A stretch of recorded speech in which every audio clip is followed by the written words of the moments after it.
안녕하십니까. 네. 우리 이제 공기업 준비하시는 분들, 이제 전공 필기 400제 문제 회계학 강의를 맡게 된 강종철 강사라고 합니다. 이렇게 이제, 여러분, 동영상을 통해서 만나 뵙게 해서 반갑습니다. 우리 이제 공기업 준비하시는 분들 같은 경우에 이제 회계학이 경영학 안에 출제가 되는 관계로, 경영학이 출제되는 기관에서는 회계학도 같이 들어간다 이렇게 생각을 좀 하시면 되겠어요. 저희 이번 문제풀이도 전체 이제 경영학 문제가 100문제라고 한다면 그중에 이제 30문제가 회계학 문제로 출제되어 있습니다. 그래서 이 정도 비율은 일반적인 공기업에서는 경영학이 출제된다고 한다면 그중에 이제 회계학이 한 30% 정도 되는구나 이렇게 생각을 좀 해주시면 좋을 것 같아요. 네, 그런데 이제 경영학 외 별도로 이제 회계학이 출제가 되는 기관들도 있지만 일반적으로는 이제 경영학 안에서 회계학이 출제되는 공기업이 훨씬 더 많다 이렇게 생각을 하셔도 되겠습니다. 지금 우리 이제 출제가 되는 회계학 이제 기출 문제 같은 경우에는 난이도가 그렇게 높진 않았어요. 특히 여기 있는 것들은 거의 대부분 이제 발전 계열 공기업들인데 발전 계열 공기업 같은 경우 경영학 안에 포함되는 문제들의 수준 이런 것들이 이제 크진 않았습니다. 난이도가 높지 않아요. 그래서 준비를 하실 때 제 강의를 이제 참고를 하시되 우리 이제 시중에 우리가 볼 수 있는 회계학 책들, 회계 원리 정도의 책들 이런 것들을 한번 좀 보시고 그 다음에 이 기출 문제를 다시 한번 또 풀어보시면 어떨까 그런 생각이 좀 듭니다. 그래서 이론 설명을 좀 많이 할 수는 없거든요. 왜냐하면 이 강의를 듣는 분들 중에서는 일부는 또 어느 정도 회계학 이론 공부가 어느 정도 돼 있으신 분도 있고 또 어떤 분들 하나도 모르시는 분들도 있잖아요. 네, 그래서 그런 분들을 다 맞출 수는 없기 때문에 기본적으로 최소한의 회계학 지식은 가지고 있다 이렇게 생각하고 설명을 좀 드리도록 하겠습니다. 저희 공기업 단계 안에서도 제 강의가 또 있습니다. 그래서 그거 이제 30강짜리 이런 강의들도 있는데 그런 강의를 짧게 강의를 들으시고 난 다음에 마지막으로 시험 치기 직전에 이 강의를 듣고 시험장에 들어가겠다 이렇게 생각을 좀 해주시면 좋을 것 같아요. 네, 그렇게 하면 훨씬 더 여기 있는 문제들을 활용하시는 것이 훨씬 더 효율적이지 않나 그런 생각이 듭니다. 네, 그러면 이제 134페이지 교재 가지고 계시면 71번 회계학 문제부터 좀 같이 한번 보시도록 하겠습니다. 71번 문제 보시면 다음 중 자산 또는 부채 계정에서 차감하는 형식으로 표시되는 것이 아닌 것 이렇게 돼 있네요. 그러면 이제 첫 번째 이제 감가상각 누계액이 있는데 감가상각 누계액은 매년 감가상각비가 누적된 금액이다 이렇게 생각하시면 되겠습니다. 네, 감가상각비라고 하는 건 주로 이제 유형자산, 기계장치나 건물, 차량 운반구 이런 것들이 감가상각 대상이 되는데 우리 유형자산에 해당되는 예를 들면 이제 건물이다. 요걸 이제 재무상태를 표시를 할 때는 건물에 해당되는 금액 예를 들면 1000 취득한 금액 이렇게 쓰고 그 다음에 이제 감가상각 누계액을 가로를 써서 하단에 이렇게 표시를 해요. 그럼 지금까지 감가상각된 누적의 금액이 예를 들면 300이다. 그러면 취득원가에서 감가상각 누계액을 뺀 700의 형태 이렇게 쓰죠. 그래서 이걸 이제 건물의 장부가액이라고 표현하는데 감가상각 누계액이 어떻게 되냐면 건물에서 차감이 되죠. 그래서 감가상각 누계액은 대표적인 자산의 차감 계정이다 이렇게 생각을 하시면 되겠습니다. 그 다음에 대손충당금은 주로 이제 매출채권 같은 것들. 매출채권이 예를 들면 1000 있다. 매출채권이라고 하는 것이 나중에 이제 회수할 수 있는 외상배출금이지 않습니까? 근데 이 중에 일부는 회수 못할 것 같다. 라고 해서 우리가 예상을 하고 쌓아놓는 금액이 대손충당금이라고 말씀드렸어요. 그래서 이 중에 한 50 정도는 회수 안 될 것 같아. 그럼 이제 대손충당금이라는 계정감을 통해서 이렇게 별도로 표시하죠. 그럼 이제 매출채권 1000원 중에 대손충당 50을 제외한 나머지 이제 950에 해당되는 것이 이제 매출채권의 장부가액이 됩니다. 얘도 매출채권에서 차감하는 형식으로 장부가액의 금액이 이제 계산이 되는 거니까 대손충당금도 매출채권의 차감 계정 이렇게 생각하시면 되겠네요.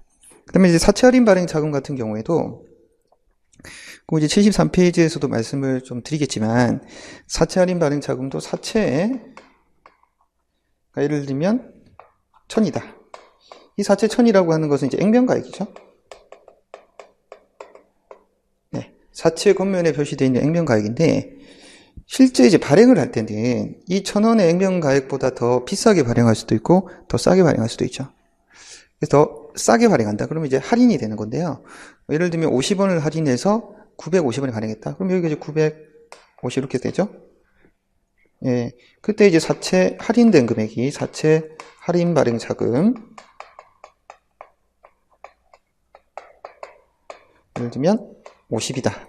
이렇게 쓸 수 있는 거죠. 그러니까 사채 차감적 계정으로 사채 할인 발행 자금이 적용이 될 수 있다. 그리고 이제 할인 발행이 되는 경우, 액면가액보다 더 낮은 금액으로 발행되는 경우다. 근데 이제 주식 할인 발행 자금은요, 재무 상태 표시할 때 이렇게 표시를 하지 않습니다. 주식 할인 발행 자금은 이제 자본 조정이죠. 그러니까 이거는 주식을 발행을 하는데 할인 발행하는 경우. 근데 걔는 별도의 이제 자본 조정이라고 하는 계정을 통해서 적용을 하는 것이고, 감가상각 누계액은 다른 말로 이제 자산의 차감 계정. 대손 충당도 매출 채권 자산의 차감 계정. 그 다음에 사채 할인 발행 자금도 사채, 즉 부채의 차감 계정. 이렇게 적용이 되는 것이고, 주식 할인 발행 자금은 자본 조정에 포함이 된다. 우리가 자본의 5가지 종류 중에 자본 조정에 포함이 된다. 이렇게 생각하시면 돼요. 그거는 별도의 차감 계정이 아니라 자본 조정이라고 하는 항목에 포함이 된다. 이렇게 생각을 하시면 되겠습니다. 네.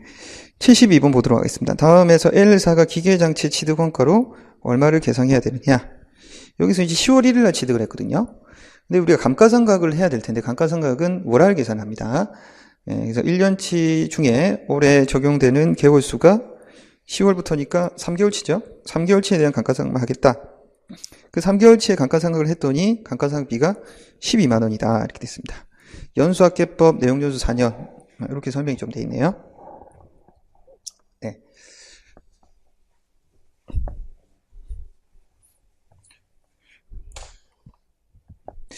먼저 이제 연수학계법이라고 하는 것이 감가상각은 이렇게 된 거죠. 취득원가에서 잔존가액, 그리고 이제 감가상각 대상금액이죠. 감가상각 대상금액. 여기에 이제 내용연수를 누적을 한 부분에 내용연수의 역수를 여기다 쓰면 되는 거죠. 그래서 예를 들면 1차년도다. 그럼 이제 여기 취득원가가 얼마인가요? 모르죠. 취득원가 A라고 하고 잔존가액은 얼마예요? 0이라고 했지 않습니까? 그래서 취득원가를 모르니까 A라고 쓰고 거기다 0이라고 한 다음에 내용연수가 4년이니까 내용연수를 4년을 어떻게 하느냐? 합산을 하죠. 4, 3, 2, 1. 그러면 내용연수 자체가 여기가 10년이다. 이렇게 생각하시면 됩니다. 5년이면 5, 4, 3, 2, 1, 15년이죠. 그 다음에 이제 분자에 써야 되는 것은 올해가 1년 차인데 거꾸로 들어가는 거예요. 4, 3, 2, 1 이렇게 되는 겁니다. 그럼 첫 해는 4 이렇게 되는 거예요. 두 번째에는 10분의 4. 2차년도는 똑같은 금액에 이제 10분의 3. 여기 이제 연수학계법의 특징이다. 이렇게 생각하시면 되죠. 네. 그런데 얘는 이제 여기 하나 좀 특이한 게 10월 1일 날 취득을 했기 때문에 지금 여기서 계산한 것은 지금 1년치 거예요. 1년치. 1년 동안. 자, 그렇기 때문에 여기 다시 몇 분의 몇? 3개월치에 해당되는 것만 적용해야 되는 거니까 12개월 분의 3개월에 해당되는 금액 계산을 하시면 되는데 이 금액이 얼마가 돼 있습니까? 그 금액이 12만 원이라고 돼 있잖아요. 네. 그러면 이제 역산하시면 되죠. 이건 이제 여러분들 NCS 많이 푸시잖아요. 예. 수리 영역 평가하는 거. 거기에 따라서 A를 계산을 하시면 되는 겁니다. 역산하시면 A 곱하기 10분의 4 곱하기 12분의 3이 12만 원 이렇게 나오는 거니까 역산하시면 A는 여기 120만 원. 네. 이렇게 계산이 되나요? 네. 자, 120만 원이 네, 나오는 거죠.